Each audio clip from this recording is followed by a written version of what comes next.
Kethireddy Venkatramireddy alias morning star. ఆయన జగన్మోహన్ రెడ్డి ముఖ్యమంత్రిగా ఉన్న సమయంలో అధికారాన్ని అడ్డం పెట్టుకొని ఆయన చేసినటువంటి అవినీతి ఒక్కొక్కటిగా బయటకు వస్తోంది అంటూ కొన్ని వార్తలు ఇప్పుడు సోషల్ మీడియాలో చక్కర్లు కొడుతున్న నేపథ్యంలో ఇంతకీ కేతిరెడ్డి వెంకట్రామరెడ్డి చేసినటువంటి ఆ అవినీతి ఏంటి, అది ఇప్పుడు ఎలా బయటకు వస్తుంది అనేది మనం విశ్లేషణ చేసుకుందాం. ప్రస్తుతం మనతో పాటు ఉన్నారు ప్రముఖ రాజకీయ విశ్లేషకులు, ప్రముఖ సీనియర్ జర్నలిస్ట్ సిఎస్ రావు గారు. సార్తో మాట్లాడదు. సార్ నమస్తే. సార్ నమస్తే. కేతిరెడ్డి వెంకట్రామరెడ్డి అధికారాన్ని అడ్డం పెట్టుకొని చేసినటువంటి అవినీతి చిట్టా మొత్తం ఇప్పుడు ఒక్కొక్కటిగా బయటకు వస్తోంది అనేటువంటి వార్తలు సోషల్ మీడియాలో చక్కర్లు కొడుతూ ఇంతకీ కేతిరెడ్డి వెంకట్రామరెడ్డి చేసిన అవినీతి ఏంటి, అవి ఎలా బయటకు వస్తూ ఉన్నాయి? కేతిరెడ్డి వెంకట్రామరెడ్డి అనగానే మనకు వెంటనే కళ్ళ ముందు కనిపించేది ఏంటంటే, హలో హీరో, ఏం చేస్తున్నావు, మొందా అంత మంచిగా వస్తుందా అని చెప్పి పొద్దున్నే మార్నింగ్ వాక్ వచ్చి ఆయన ఒక స్పీకర్ పెట్టుకొని ముందే ప్రీ ప్లాన్డ్గా సెట్ చేసుకున్నటువంటి ఎపిసోడ్స్ కనిపిస్తాయి. సినిమాలు కూడా అంత ప్లాన్గా తీరాము, అంత ప్లాన్డ్గా ఆయన మార్నింగ్ కార్యక్రమాన్ని క్లిక్ చేశారు. సోషల్ మీడియాలో ప్రతి ఒక్కరికి ఈ కేతిరెడ్డి వెంకట్రామరెడ్డి స్టైల్ ఆఫ్ ప్రచారం ఎలా ఉంటుంది అనేది తెలుసు. ఆయన మార్నింగ్ స్టార్ అయిపోయాడు. ఆయన ప్రతిరోజు వాకింగ్, ఆ వాకింగ్ కూడా ఎలా వెళ్తారంటే మనం అబ్జర్వ్ చేస్తే కనుక రోజుకొక కారులో వెళ్తారు. ఆయన రోజుకొక కారులో వెళ్తారు. ఆయన బిల్డింగ్లో నుంచి పైనుంచి దిగేది, ఆయన బిల్డింగు లోపల లొకేషను ఎంత రిచ్గా ఉంటుంది, ఇవన్నీ కూడా చూపిస్తుంటారు. అదంతా సినిమాటిక్గా ప్రజల్ని తీసుకెళ్లేటువంటి ప్రయత్నం చేశారు ఆయన ఆ సోషల్ మీడియాలో. నిజంగా కూడా సోషల్ మీడియాలో ఫాలోవర్స్ కూడా బాగా ఎక్కువైపోయారు ఆయనకి, కేతిరెడ్డి వెంకట్రామరెడ్డికి. ఆయన సీన్ కట్ చేస్తే 2024లో ఘోరంగా ఓడిపోయారు. దానికి కారణం ఏంటంటే, మరి ఆయన అనాలిసిస్ చేసుకున్నారో లేదో తెలియదు కానీ, అంటే జగన్మోహన్ రెడ్డి గారు ఏంటంటే ప్రజలు మోసపోయారని చెప్పి అంటున్నాడు. తను చెడ్డ పాలన అందించారని చెప్పి చెప్పట్లా, డైరెక్ట్గా ప్రజలు మోసపోయారని చెబుతున్నాడు. ఏది తెలుగుదేశం పార్టీ కూటమికి ఓట్లేసి. ఒకనొక సందర్భంలో ఏమంటే, ఈ మధ్యకాలంలో మరో 10 ఏళ్ళు చంద్రబాబు నాయుడు గారు రేపు సీఎం అంట కదా అని చెప్పేసి అంటే, ప్రజలు ఎవరు మంచి చేస్తే వాళ్ళని ఆదరిస్తారు అని చెప్పి అన్నాడు. అంటే ఇండైరెక్ట్గా ఇతను చెడ్డ చేస్తాడు కాబట్టి ఆదరించలేదనేది ఆయన ఒప్పుకుంటున్నాడు కానీ, బట్ బయటికి చెప్పట్లా. సేమ్ ధర్మవరం మాజీ ఎమ్మెల్యే కేతిరెడ్డి వెంకట్రామరెడ్డి గారు కూడా ఆయన చేసిన తప్పులు ఏంటి అనేది అర్థం కావట్లా. జగన్మోహన్ రెడ్డి గారు క్యాడర్కి లీడర్లకి మధ్య గ్యాప్ క్రియేట్ చేశారు, లేదంటే లీడర్కి జగన్మోహన్ రెడ్డి గారికి మధ్య గ్యాప్ ఉంది, ఇట్లాంటివి చెప్తున్నారు. వాలంటీర్ల కారణంగా మొత్తం నష్టపోయి, ఇలాంటి ఆయన 1-2 సందర్భాల్లో చెప్పినట్టు గుర్తు నాకు.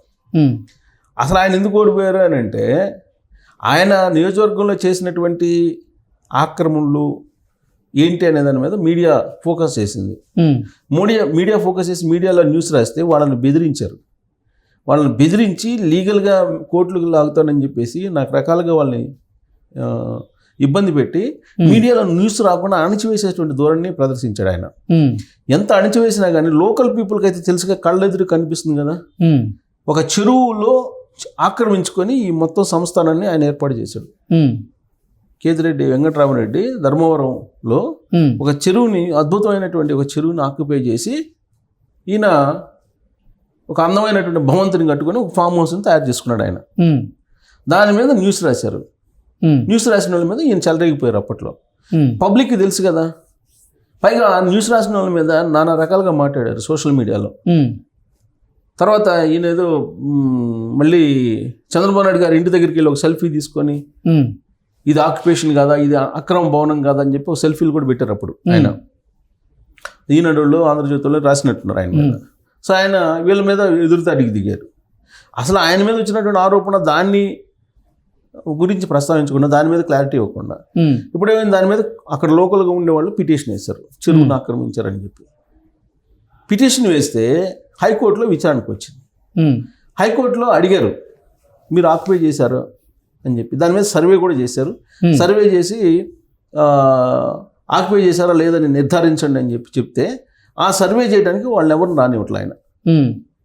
కోర్టు ఆగ్రహించింది, మీరు ఎందుకు సర్వే చేయట్లేదు అని, మీరు ఎందుకు అడ్డుకుంటున్నారని చెప్పి కేతిరెడ్డి వెంకట్రామరెడ్డి అడ్వకేట్లు ఎవరైతే ఉన్నారో అతన్ని ప్రశ్నించింది హైకోర్టు. ప్రశ్నిస్తే ఆయన అడిగింది ఏంటంటే, మరికొంత సమయం కావాలి మాకు, ఆ తర్వాత మీరు సర్వేయర్ని తీసుకొచ్చుకొని కొలుచుకోవడానికి మాకేం అభ్యంతరం లేదు. ఇంకోటి ఏంటంటే అది గ్రీన్ ట్రిబ్యునల్లో ఉంది కేసు, పెండింగ్ కేసు, కాబట్టి మీరు కొలతకి మీరు ఆదేశించకండి అని చెప్పి ఈయన అభ్యర్థించారు. దానికి అంగీకరించాలి హైకోర్టు. ఓకే, మీరు కొలత వేస్తే తప్పేంటి, కొలత వేస్తే నష్టమైంది మీకు, మీరు ఆక్యుపై చేయలేదు అంటున్నారు కదా. సర్వేయర్, ప్రభుత్వ సర్వేయర్ వచ్చి కొలత వేసుకుని మీరు ఆక్యుపై చేశారా లేదా అని చెప్పి నిర్ధారించమని చెప్పి మేము చెప్తా అంటే కోర్టు చెప్పిన దానికి మీరు ధిక్కరిస్తూ మీరు ఎందుకు కోఆపరేట్ చేయట్లేదని చెప్పి అడిగింది. నిజంగా వీళ్ళు ఆక్యుపై చేయకపోతే ప్రభుత్వ సర్వేయర్ని కొలుచుకోమనొచ్చు కదా. కొలిస్తే ఎక్కడ భాగవతం బయటపడిద్దని వీళ్ళు భయం. అందుకని కేసుని ఎంతకంత ప్రొలాంగ్ చేయాలి. ప్రొలాంగ్ చేయడానికి ఈ అభ్యర్థిని మరింత సమాచారాన్ని మేము అందిస్తాము. గ్రీన్ ట్రిబ్యునల్ కేసు ఉంది, మేము వాదనలు వినిపించడానికి మరి కొంత సమయం కావాలంటే హైకోర్టు ఏదో ఇంకొక వారం 2 వారాల్లో టైం ఇచ్చినట్టుంది. అంటే కోర్టు ఆదేశాన్ని కూడా అమలు చేయకుండా ఉండేలాగా ఈ కేతిరెడ్డి వెంకటరామరెడ్డి గారు ప్రయత్నం చేస్తున్నారు అనేది ఆయన మీద ఇప్పుడు ఉన్నటువంటి అభిప్రాయం అక్కడ లోకల్ పీపుల్కి. అందుకే కోర్టు కొంచెం ఆగ్రహంగా వ్యక్తం చేసింది. ప్రభుత్వం మారింది, జగన్మోహన్ రెడ్డి గారు ముఖ్యమంత్రిగా ఉంటే వీళ్ళు ఆడింది ఆట పాడింది పాటగా ఉండేది. కానీ అక్కడ లోకల్ పీపుల్ ఇప్పుడున్నటువంటి తెలుగుదేశం పార్టీ ప్రభుత్వానికి ప్రజా దర్బార్లో కంప్లైంట్లు చేస్తున్నారు. ఎవరెవరు ఎంత ఆక్యుపై చేశారు భూములు, ఎవరెవరి దగ్గర పట్టా భూములు లాక్కున్నారు, ఎవరెవరు అసైన్ ల్యాండ్స్ లాక్కున్నారని. ఇప్పుడు కేతిరెడ్డి వెంకటరామరెడ్డి అనే అతను అసైన్ ల్యాండ్స్ రాయించేసుకున్నాడని ఆయన మీద ఉన్నటువంటి అభియోగం. అలాగే చెరువులకు సంబంధించినటువంటి భూమిని ఆక్యుపై చేశాడనేది ఆయన మీద ఉన్న అభియోగం. మరి ఆ అభియోగాలు నివృత్తి కావాలంటే సర్వే చేయాలి కదా. ఈయన అసలు ఒరిజినల్ ల్యాండ్ ఎంత ఉంది, ఈయన ఆక్యుపై చేసింది ఎంత ఉంది, ఈయన అసైన్ ల్యాండ్స్ ఎంత రాయించుకున్నాడు, ఇవి బయట రావాలి కదా. దాని మీద ఎంక్వైరీ వేయమని చెప్పి ఇప్పుడు తెలుగుదేశం పార్టీకి సంబంధించినటువంటి లీడర్లు అక్కడ డిమాండ్ చేస్తున్నారు. ఇది ప్రత్యేకమైన ఎంక్వైరీ చేయాలని. ఆల్రెడీ కోర్టులో ఉంది, హైకోర్టులో ఒక పిటిషన్ వేశారు, ప్రజా ప్రయోజన వాద్యం వేశారు ఒక అతను. దాని మీద విచారణ జరుగుతుంది. అలా కాదు ఇప్పుడు ప్రభుత్వమే విచారణ చేయాలి దీని మీద అని చంద్రబాబు నాయుడు గారు రెస్పాండ్ అయ్యారు. ఒక వెంకటరామరెడ్డి విషయమే కాదు, రాష్ట్ర వ్యాప్తంగా కూడా ఇలాంటి పరిస్థితి ఉంది. రోజు రోజుకి ఇలాంటి కంప్లైంట్లు పెరుగుతున్నాయి. మొత్తం 1,70,000 కంప్లైంట్లు సుమారుగా వస్తే దాంట్లో 80% ఈ భూములు లాక్కున్న కేసులే ఉన్నాయి. వైఎస్ఆర్ కాంగ్రెస్ పార్టీ వాళ్ళు ఎవరి స్థాయిలో వాళ్ళు బెదిరించేసి అసైన్ ల్యాండ్స్ లాగేసుకున్నారు, పట్టా ల్యాండ్స్ కూడా లాగేసుకున్నారు. అలాగే దేవాలయ భూములు, గ్రామ కంటాలు ఇవన్నీ వాళ్ళు లాగేసుకొని రిజిస్ట్రేషన్లు పెట్టేసుకున్నారు వాళ్ళు ఇష్టం వచ్చినట్టు. కాబట్టి వీటన్నిటినీ ఎంక్వైరీ చేసి మళ్ళా వెనక్కి తీసుకురావాలంటే దానికి ఒక ప్రత్యేకమైనటువంటి చట్టం ఇవన్నీ కావాల్సి ఉంది. కాబట్టి చేస్తాము అని చెప్పి చెబుతున్నారు. కానీ ఇక్కడ వెంకటరామరెడ్డికి వచ్చేటప్పటికి నీకు మొత్తం చెరువు ఆక్యుపై చేశారు. దాని గ్రీన్ ట్రిబ్యునల్కి సంబంధించినటువంటి కేసు కూడా ఉంది దాని మీద. సో దాన్ని ఆ చెరువు ధర్మవరం చెరువుకు సంబంధించినటువంటిది దానికి ఒక హిస్టరీ ఉంది. ఆ హిస్టరీ పీఠముడు ఇప్పాలంటే చంద్రబాబు నాయుడు గారు ప్రత్యేకమైన విచారణ దాని మీద చెయ్యాలి. హైకోర్టు చెప్తేనే ఆర్డర్ వేస్తేనే నీకు సర్వే రానివ్వట్లేదని అంటే ఏ స్థాయిలో అక్కడ ఆయన భూములు ఆక్రమించి ఉంటాడు అనే అనుమానం ఎవరికైనా కలిగే అవకాశం ఉంది. సో కాబట్టి ఇప్పుడు ఆ విచారణ జరగనినప్పుడు మరి తెలుగుదేశం పార్టీ ప్రభుత్వం ప్రత్యేకమైన విచారణ వేసి నిగ్గుదేల్చాలి. లేదంటే ప్రజల ముందు ఈ ప్రభుత్వం సమాధానం చెప్పుకోవాల్సి వస్తుంది భవిష్యత్తులో. Okay sir, thank you so much. Thank you.